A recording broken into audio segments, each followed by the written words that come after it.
ഇരുമ്പിളിയം പഞ്ചായത്തിലെ കൊടുമുടി പൂക്കോട്ടുകുഴി കോളനിയുടെ നവീകരണ പദ്ധതി അവലോകനത്തിനായി പ്രൊഫസർ ആബിദ് ഹുസൈൻ തങ്ങൾ എം.എൽ.എയുടെ അധ്യക്ഷതയിൽ യോഗം ചേർന്നു.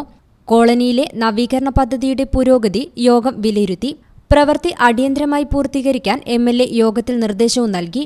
എം.എൽ.എ നൽകിയ ശുപാർശ പ്രകാരം പട്ടികജാതി വികസന വകുപ്പിന്റെ അംബേദ്കർ സ്വാശ്രയ ഗ്രാമം പദ്ധതിയിൽ ഉൾപ്പെടുത്തിയാണ് കോളനി നവീകരണം നടപ്പിലാക്കുന്നത്. 50 ലക്ഷം രൂപയാണ് ഇതിനായി അനുവദിച്ചിരിക്കുന്നത്.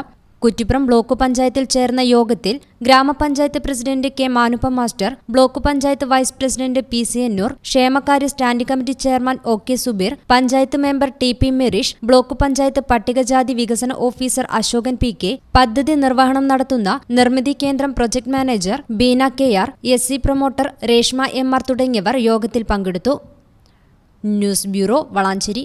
നിങ്ങളുടെ വിവാഹാഘോഷങ്ങളെ ബജറ്റിലൊതുക്കാൻ ചാസിയ സിൽക്സ് നിങ്ങൾക്കായി ഒരുക്കിയിരിക്കുന്നു മംഗൾ വെഡിംഗ് ഫെസ്റ്റ്. ഇനി ചാസിയിൽ നിന്നും പർച്ചേസ് ചെയ്യാം മനസ്സിനിണങ്ങും വിലയിൽ തന്നെ. പട്ടുപോലെ പവിത്രമായ ഹൃദയബന്ധം. ചാസിയ സിൽക്സ്, വളാഞ്ചേരി.